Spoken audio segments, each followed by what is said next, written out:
રામાયણ આ 4 અક્ષરમાં સમગ્ર ભારતીય સંસ્કૃતિ સમાવિષ્ટ છે. રામ, સીતા, લક્ષ્મણ, હનુમાન, દશરથ, કૌશલ્યા, વશિષ્ઠ આ દરેક પાત્રોમાં ગુણોની સર્વોત્કૃષ્ટતા છે. એમાં પણ રામાયણનું શિરોમણી પાત્ર એટલે રામ. આદર્શ નેતા, આદર્શ ભ્રાતા, આદર્શ રાજા, આદર્શ મિત્ર આ બધા જ ગુણો એક સાથે રામના જીવનમાં જોવા મળે છે. કૌટુંબિક સંઘર્ષમાં પણ કુટુંબને સાથે લઈને ચાલવું તેનું નામ રામ. કર્તવ્ય પાલન માટે રાજાના ઠાઠમાઠ છોડી વનમાં જવું તેનું નામ રામ. ગમે તેવી મુશ્કેલ પરિસ્થિતિમાં પણ મનને સ્થિર રાખવું તેનું નામ રામ. જીવનના નાના મોટા કોયડાઓમાં પણ વિવેક બુદ્ધિથી નિર્ણય લેવો તેનું નામ રામ. હાથમાં આવેલા ત્રણ રાજ્યોનો ત્યાગ કરી નિષ્ફળતાની ટોચ બતાવવી તેનું નામ રામ. પરંતુ પ્રશ્ન એ છે કે 10,000 વર્ષ જૂનું આ મર્યાદા પુરુષોત્તમ રામનું જીવન શું આજના કાળમાં ઉપયુક્ત છે? જીવનમાં પ્રતિક્ષણ આવતા સંઘર્ષ સામે શું રામનું જીવન માર્ગદર્શન બને ખરું? સંસ્કૃતિનું આટલું અધપતન જોઈને પણ કોઈનું આતરડું ભરતું નથી. મારું થયું એટલે બસ. આવા સ્વાર્થી સમાજને રામ રાજ્યની સાચી સંકલ્પના ફરીથી કોણ ઊભી કરશે? શું આજે ફરીથી રામ નિર્માણ થાય તેના માટે કોઈ માતા પિતા પ્રયત્ન કરે છે ખરા?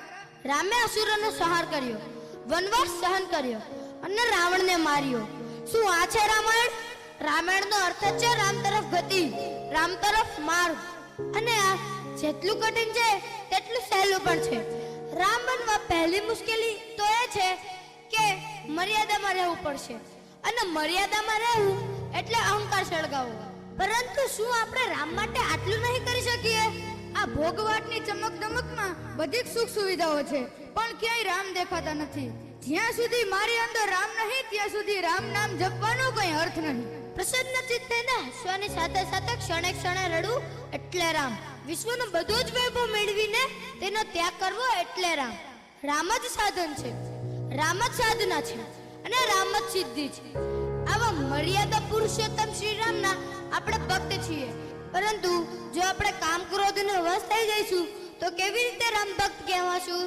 પિતૃ આજ્ઞા પાલનની વાતો કરવા વાળા આજે પોતાના જ મા બાપને ધિક્કારે છે. આ જોઈને રામની આંખોમાં પણ આંસુ હશે. શું રામનું સ્ટેટસ મૂકવાથી રામ ખુશ થશે? શું રામનું મંદિર બનાવવાથી રામ ખુશ થશે? બિલકુલ નહીં. ઈર્ષ્યા, રાગ, દ્વેષ, ક્રોધ, અહંકાર જેવા વિકારો કાઢીને આંતરિક પરિવર્તન કરવાથી જ રામ ખુશ થશે. રામને મળવું છે ને તો આપણે આપણી અંદર રામને જાગૃત કરવા પડશે. જ્યાં સુધી મારા હૃદયમાં રામ નહીં ત્યાં સુધી રામ રામ બોલવાનો કોઈ અર્થ નહીં. આવા રામને અંતે નમસ્કાર કરીએ. રામો રાજમણી સદા વિજયતે રામમ રમે સંભજે રામેણાભિયતા નિશાચર ચમો રામાય તસ્મે નમઃ રામાનાસ્તિ પરાયણ પરતરઃ રામસ્ય દાસોસ્મ્યહમ रामे चित्तलय सदा भवतु मे भो राम मामुद्वर। राम सृष्टा भी है और सृष्टि भी है। राम सृष्टा भी है और सृष्टि भी है। राम दृष्टा भी है और दृष्टि भी है। राम दृष्टा भी है और दृष्टि भी है। राम एकांत है, राम महफिल भी है। राम एकांत है, राम महफिल भी है।